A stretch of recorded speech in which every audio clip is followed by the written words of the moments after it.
Tout d'abord, merci d'être ici. Merci à toi de m'avoir invité. En fait, oui, c'est ça. J'ai travaillé avec eux parce qu'on faisait la supervision. J'étais dans un organisme communautaire. On faisait la supervision à leur place et on nous demandait de changer des rapports. Ce que moi, je n'ai pas fait et que j'ai barré tous mes rapports. Personne ne pouvait écrire dedans. Et on m'a fait part que si je continuais à ne pas travailler dans le sens de la DPJ, je perdrais ma job. Je l'ai perdu et j'ai décidé que ça ne m'arrêterait pas. Donc, je continue à travailler contre la DPJ. Je n'ai pas peur de le dire.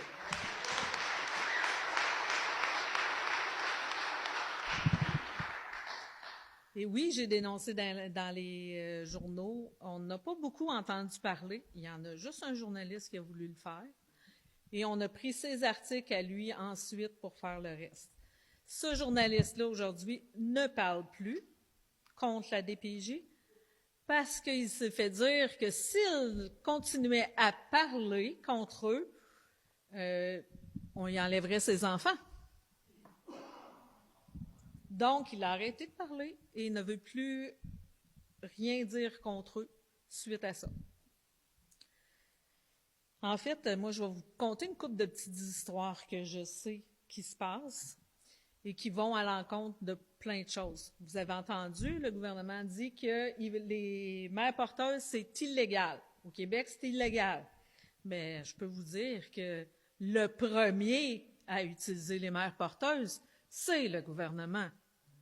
Ils volent des bébés à des familles sans leur laisser la chance d'éduquer leur enfant. Ils les enlèvent à la naissance. Puis la plupart du temps, les enfants viennent de femmes qui sont passées par la DPJ. On invente des choses sur eux. On leur donne des diagnostics alors que c'est simplement un médecin qui a le droit de donner des diagnostics. On invente plein de choses. Vous avez sûrement entendu parler du bébé Alice au pays de la DPJ. C'est une famille que j'ai suivie. Le dossier est corrompu de A à Z. Il y a des mensonges là-dedans. On a dit que la mère consommait, c'est pourquoi on a enlevé le bébé. Mais à la naissance, ni la mère, ni le bébé avaient des traces de drogue. Mais ça a passé. C'était les juges, les avocats, tout a passé. On ne s'est pas posé de questions.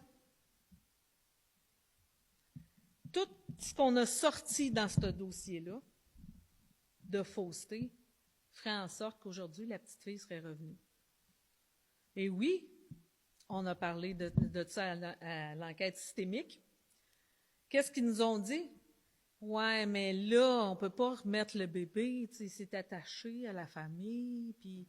OK, fait que je vous demande à chacun d'entre vous, on kidnappe votre enfant, est-ce qu'ils vont dire, on va le laisser avec le kidnappeur parce qu'il a créé des liens avec son kidnappeur? Mais non, on va vous le ramener. On va vous le ramener parce que c'est votre enfant. C'est quoi la différence? Est-ce qu'ils l'ont enlevé, l'enfant? Est-ce qu'ils l'ont enlevé sous de faux prétextes? Effectivement. Si ça, c'est pas du kidnapping, c'est quoi?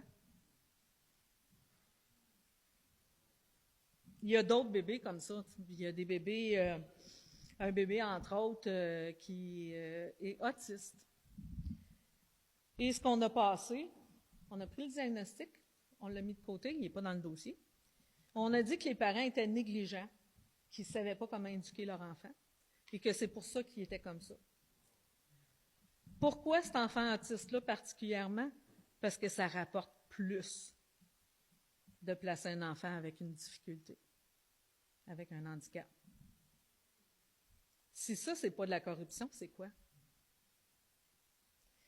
Le nombre de familles qui ont été détruites par eux est énorme, est énorme. Je pourrais même pas vous dire... On me dit souvent que si la DPJ est dans leur vie, ça doit être pour quelque chose. Mais non, pas tout le temps. Vraiment pas tout le temps. Puis quand tu ne sais pas te défendre, c'est pire. Il y a un autre petit une autre chose qui m'a comme épatée. Une petite fille que sa mère, elle a abandonnée. C'était une droguée. C'est, oui, le bébé, la mère, elle l'a abandonné. Mais cet enfant-là avait un père. Et il a signé l'acte de naissance comme étant son père. Savez-vous aujourd'hui que ce monsieur-là n'a pas le droit de voir sa fille? Il n'a pas le droit de voir sa fille, ils l'ont donné en adoption, sans sa permission. Sans sa permission. Et quand il se présente en cours, on ne veut même pas l'écouter en disant qu'il n'y a pas d'affaire dans le dossier. Il n'y a pas d'affaire dans le dossier, c'est le papa. Il ne peut pas avoir sa fille. Il se bat contre ça, mais il ne peut pas l'avoir. J'ai vu aussi une autre famille qui ont perdu 3 enfants, 3 bébés enlevés à la naissance.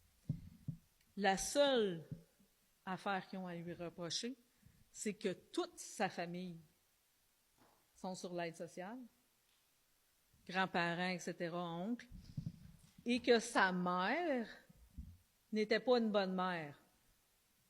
Mère qui est morte aujourd'hui, mais on lui enlève ses enfants parce que sa mère, c'était pas une bonne mère. Donc, eux ne devraient pas être de bons parents. On criminalise aussi les parents qui osent dénoncer. Ceux qui osent dénoncer, j'en connais 3, et les 3 se sont ramassés en prison. Les 3 n'ont plus le droit de parler sur les réseaux sociaux de quoi que ce soit par rapport à la DPJ. Pourquoi ces 3-là? Parce qu'ils nommaient des noms, parce qu'ils étaient capables de dire que ça n'avait pas d'allure. Mais on les a mis en prison. Ça, si c'est pas détruire une famille, c'est quoi? Ça, si c'est pas de mettre un droit de parole, de non-parole, c'est quoi?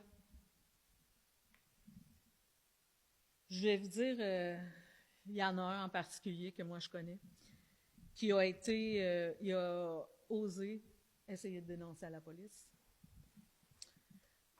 Non seulement ils n'ont rien fait, mais ils l'ont battu. Ils l'ont tellement battu, ça n'est même pas... c'est effrayant.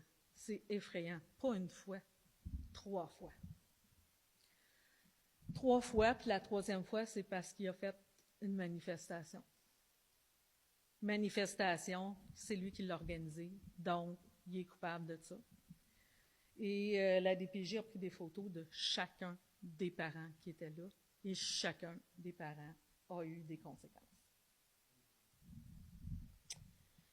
Il y a les familles d'accueil aussi, on dit, tu sais, ils vont être mieux là, mais non.